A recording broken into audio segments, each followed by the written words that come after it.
ഒരിക്കൽ അദ്ദേഹത്തിന്റെ കൂടെയുള്ള ഒരാൾ പ്രവാചകന്റെ അത്ഭുതത്തെക്കുറിച്ച് പറഞ്ഞു. പ്രവാചകൻ മരണത്തിൽ നിന്ന് 4 പേരെ ജീവിതത്തിലേക്ക് കൊണ്ടുവന്നിട്ടുണ്ട്. ഇത് കേട്ട് ജൂതന്മാരിൽ ഒരാൾ ഈ അടുത്തു മരിച്ച ഒരാളുടെ ചേതനയേറ്റ ശരീരത്തെ പുനർജീവിപ്പിക്കാൻ പറഞ്ഞു. സാം എന്നയാളെ ജീവിതത്തിലേക്ക് കൊണ്ടുവരാൻ ആവശ്യപ്പെട്ടു. ആളുകൾ പ്രവാചകനോടൊപ്പം അയാളുടെ കല്ലറയുടെ അടുത്തേക്ക് പോയി. അവിടെ നിന്നും അയാളെ ജീവിതത്തിലേക്ക് തിരിച്ചു കൊണ്ടുവരാൻ വേണ്ടി അള്ളാഹുവിനോട് അദ്ദേഹം പ്രാർത്ഥിച്ചു. എന്തൊരു അത്ഭുതം!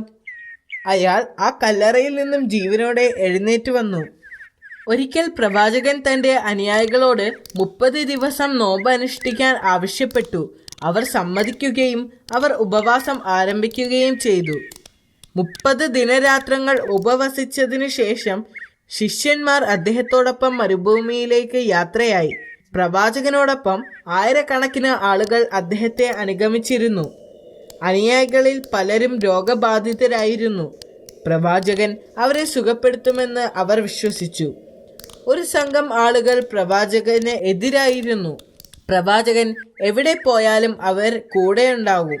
അവർ കൂടെ പോയിരുന്നത് അദ്ദേഹത്തെ പരിഹസിക്കാനും അവസരം കിട്ടുമ്പോഴെല്ലാം നിന്ദിക്കാനുമായിരുന്നു.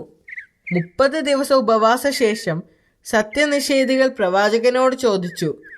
അവർക്ക് ആകാശത്ത് നിന്നും ഭക്ഷണം ലഭിക്കുമായിരുന്നെങ്കിൽ അവരുടെ ഉപവാസം അള്ളാഹു സ്വീകരിച്ചു എന്ന് ഉറപ്പാക്കാമായിരുന്നു.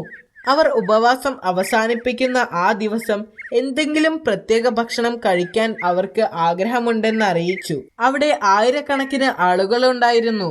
ഇത്രയും പേർക്ക് ഭക്ഷണം എത്തിക്കാൻ പ്രവാചകനെ സാധിക്കില്ല എന്ന് അവർക്കറിയാമായിരുന്നു. പ്രവാചകൻ അവരുടെ ആവശ്യങ്ങൾ അംഗീകരിച്ചു. എന്നിട്ട് അല്പം മാറിയിരുന്ന് അള്ളാഹുവിനോട് പ്രാർത്ഥിച്ചു. എന്തൊരു അത്ഭുതം! പ്രവാചകന്റെ പ്രാർത്ഥന ദൈവം സ്വീകരിച്ചു. ആകാശത്ത് നിന്ന് ധാരാളം ഭക്ഷണം വന്നു. താഴെയൊരു മേഘവും മുകളിൽ മറ്റൊരു മേഘവും. മലക്കുകൾ ചുറ്റും നിന്നുകൊണ്ട് ഭക്ഷണം താഴോട്ട് കൊണ്ടുവന്നു.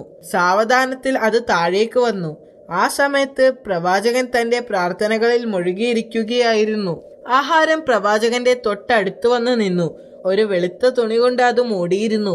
അള്ളാഹുവിന്റെ നാമത്തിൽ പ്രവാചകൻ മെല്ലെ ആ തുണി എടുത്തു മാറ്റി. മൂടിയിരുന്ന ആ തുണി മാറ്റിയപ്പോൾ ചുറ്റും കൂടി നിന്ന ആളുകൾ അത്ഭുതത്തോടെ അതിലേക്ക് നോക്കി. 7 വലിയ മീനും 7 അപ്പവും വിനാഗിരിയും ഉപ്പും തേനും മറ്റ് പഴങ്ങളും ഉണ്ടായിരുന്നു. അതിന് കൊതിപ്പിക്കുന്ന മണം ഉണ്ടായിരുന്നു. അവർ ഇതിനു മുൻപ് ഇതുപോലെ ഒരു മണം അനുഭവിച്ചിട്ടില്ലായിരുന്നു. അപ്പോൾ ഈസാ നബി അവിശ്വാസികളോട് അതിൽ നിന്ന് കഴിക്കാൻ പറഞ്ഞു. താങ്കൾ അതിൽ നിന്ന് എടുത്ത് കഴിക്കുന്നത് കണ്ടതിന് ശേഷം മാത്രമേ ഞങ്ങൾ കഴിക്കുകയുള്ളൂ എന്ന് അവർ പ്രവാചകനോട് പറഞ്ഞു. ഇത് ആവശ്യപ്പെട്ടത് നിങ്ങളാണ്, അതുകൊണ്ട് ആദ്യം നിങ്ങൾ ഇത് കഴിക്കണം. പ്രവാചകൻ അവരോട് ആവശ്യപ്പെട്ടു. പക്ഷേ സത്യനിഷേധികൾ അത് നിരസിച്ചു. അപ്പോൾ പ്രവാചകൻ ദരിദ്രരും രോഗികളും അന്ധരും അംഗവൈകല്യമുള്ളവരുമായ ആളുകളോട് അതിൽ നിന്ന് കഴിക്കാൻ ആവശ്യപ്പെട്ടു. അവർ 1000-ഓളം ആളുകൾ ഉണ്ടായിരുന്നു. അവരെല്ലാവരും അത് കഴിച്ചു. അപ്പോൾ മറ്റൊരു അത്ഭുതം സംഭവിച്ചു. അതിൽ നിന്ന് ഭക്ഷണം കഴിച്ച എല്ലാ രോഗികളെയും അള്ളാഹു സുഖപ്പെടുത്തി. വികലാംഗരെയും അന്ധന്മാരെയും മറ്റുള്ളവരെയും സംബന്ധിച്ചിടത്തോളം അതൊരു അത്ഭുതം തന്നെയായിരുന്നു. സത്യനിഷേധികളെ ആദ്യം ക്ഷണിച്ചിട്ടും അവർ അത് കഴിക്കാൻ വിസമ്മതിച്ചതിൽ അവർ ഇപ്പോൾ ദുഃഖിക്കുന്നുണ്ടായിരുന്നു. ഈ സദ്യയുടെ വാർത്ത അതിവേഗം പരന്നു. ആ വാർത്ത നഗരത്തിലുമെത്തി. ആയിരക്കണക്കിന് ആളുകൾ ഈ ദിവ്യ സദ്യക്ക് സാക്ഷ്യം വഹിക്കാൻ അങ്ങോട്ട് യാത്രയായി. വിരുന്നിൽ പങ്കെടുക്കാൻ ആഗ്രഹിക്കുന്നവരുടെ എണ്ണം ഇപ്പോൾ വളരെ കൂടുതലായിരുന്നു. പ്രവാചകൻ എല്ലാവരോടും ഭക്ഷണം കഴിക്കാൻ പറഞ്ഞു. ദിവസങ്ങൾ കഴിഞ്ഞു. ആദ്യം മുതൽ അവസാനം വരെയുള്ള ഓരോ വ്യക്തിയും വയറ് നിറയെ ഭക്ഷണം കഴിച്ചു. ഓരോ ദിവസവും 7000-ഓളം ആളുകൾ ഭക്ഷിച്ചതായി പറയപ്പെടുന്നു. 40 ദിവസത്തിനു ശേഷം ദരിദ്രർക്ക് മാത്രം ഭക്ഷണം നൽകിയാൽ മതിയെന്നും ധനികർക്ക് നൽകേണ്ടതില്ല എന്നും അള്ളാഹു പ്രവാചകനോട് ആവശ്യപ്പെട്ടു. പ്രവാചകൻ ജനങ്ങളോട് സത്യസന്ധരായിരിക്കണമെന്ന് മുന്നറിയിപ്പ് നൽകുകയും ധനികരായ ആളുകൾ വിരുന്നുകളിൽ നിന്ന് അകന്നു നിൽക്കണമെന്നും ആവശ്യപ്പെടുകയും ചെയ്തു. കൂടാതെ ദരിദ്രരോട് ഭക്ഷണം നാളത്തേക്ക് കരുതി വെക്കണമെന്ന് ആവശ്യപ്പെടുകയും ചെയ്തു. എന്നാൽ ജനങ്ങൾ പ്രവാചകൻ പറഞ്ഞത് ശ്രദ്ധിച്ചില്ല. ധനികർ പാവപ്പെട്ടവനായി അഭിനയിച്ച് ഭക്ഷണം കഴിച്ചു. പ്രവാചകന്റെ കൽപ്പന അനുസരിക്കാതെ ദരിദ്രരും ആവശ്യത്തിൽ കൂടുതൽ ഭക്ഷണം കഴിച്ചു. അതിന്റെ ഫലമായി ഭക്ഷണം എവിടെ നിന്നാണോ വന്നത് അങ്ങോട്ട് തന്നെ ഉയർത്തപ്പെട്ടു. ആളുകൾ ഈ അത്ഭുതത്തെക്കുറിച്ച് ദിവസങ്ങളോളം സംസാരിച്ചു.